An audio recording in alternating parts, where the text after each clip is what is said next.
እስመ ኃያል አንተ እኩት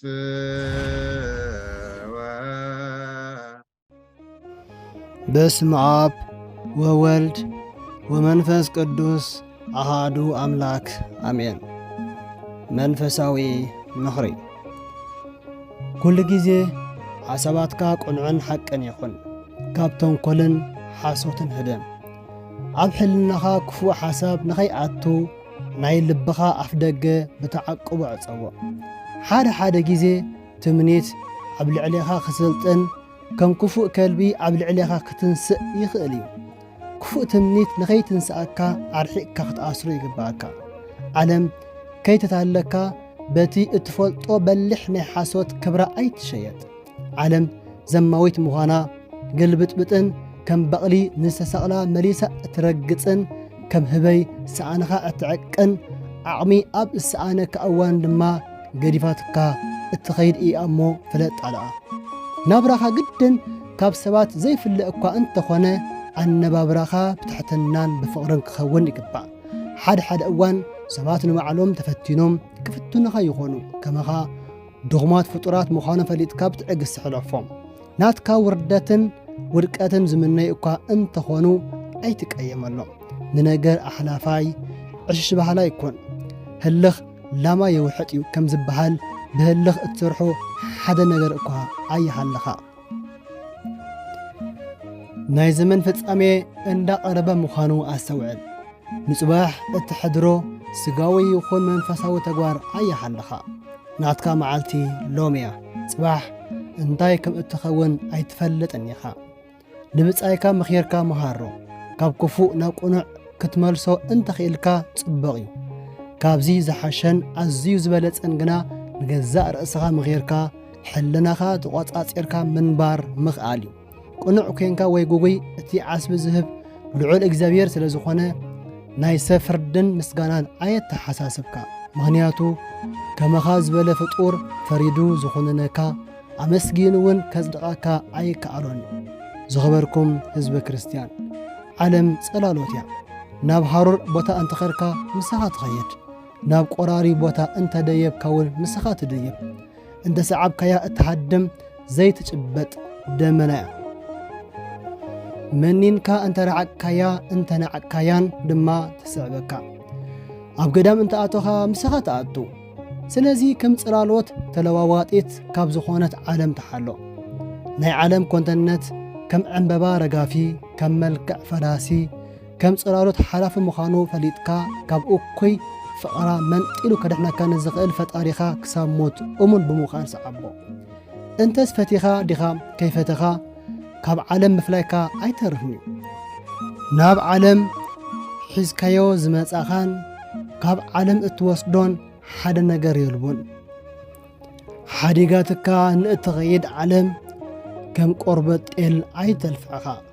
ፈጣሪኻ ናብ ምርሳዕ ከይተብጽሐካ ብዘብለጭልጭን ብዘጌጽን መልክዕኻ ኣይትማርኽካ።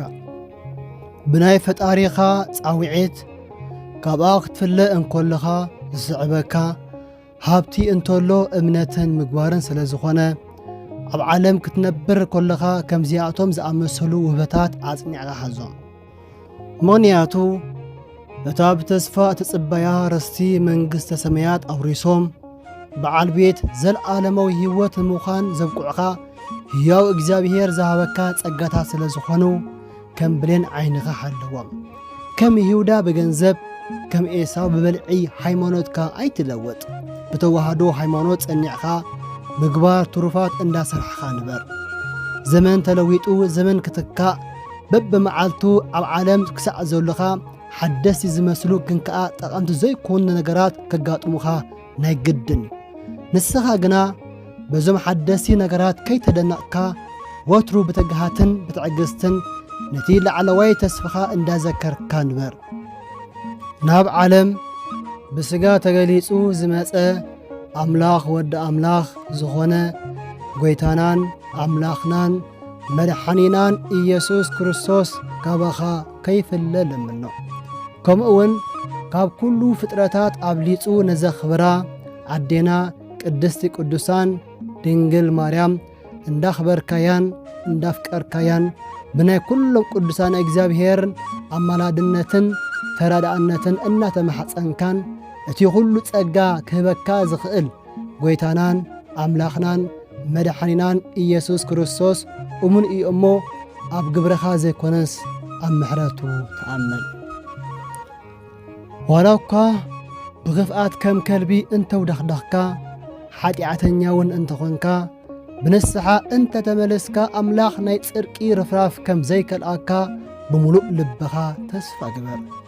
ንእግዚኣብሔር ኣሚኑ ተማሕፂኑን ዝሓፈረ ወላ ሓደ እኳ የልቦን እሞ ብእምነት ጸኒዕኻ ንበር።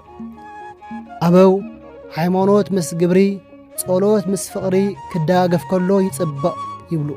ስለዚ ብሃይማኖት ክትነብር ከለኻ ንጸሎት መልሲ እትረኽበሉ ንሰነ ምግባርን ንፍቕርን ኣጥቢቕ ክሓዘን። ብርሃን ኣብ ዘይብሉ ጸልማት ይነግስ ከም ዝተባህለ ናይ ጽድቂ ስራሕ ዘይሰርሕ ሰብ ልቡ ብኃጢአት ስለ ዝመልእ ንኽድሕን ናይ ጽድቂ ስራሕ ይፈጽም። ተመሪቐ ኢልካ ምስ ተረግመ ሰብ ኣይትውዓል። ምኽንያቱ ሕማቕ ዕርክነት ንጽሙቕ ልማድ የጥፍኦ እዩ።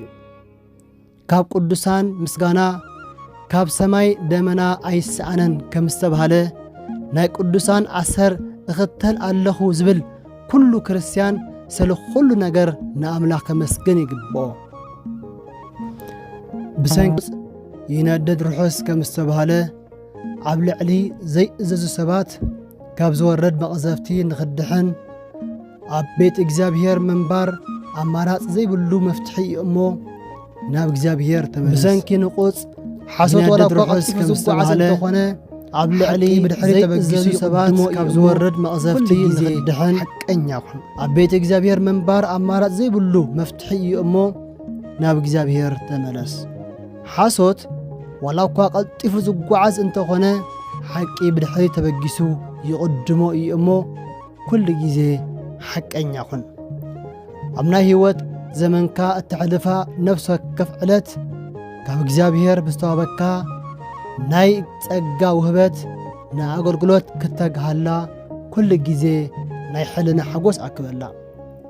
ኣብ ህይወትካ ኩሉ ጊዜ ካብ ምቕባል ምሃብ፣ ካብ ምቕያም ይቕረ ምባል፣ ካብ ምዝራብ ብዙሕ ምስማዕ፣ ንለውሃትን ንትሕትናን መምርሒኻ ብምግባር ብእትረኽቦ ሓጐስ ሰላም ከኣብዝሕ።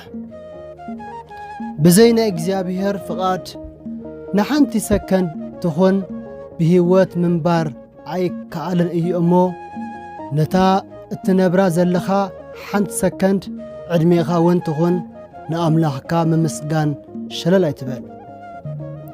ኣብ ዓለም ክሳዕ ዘሎና ካብ ዓለማዊ ግብርታት ተሓሊናን ተዓቂብናን መንፈሳውነት ዝዓብለሎ ቅዱስ ህይወት ከንሕልፍ እግዚአብሔር ኣምላኽ ብምሕረቱ ኣዴና ቅድስት ድንግል ማርያም በኣማላድነታ ቅዱሳን እግዚአብሔር በጸሎቶም ያሐጉዝና አሜን።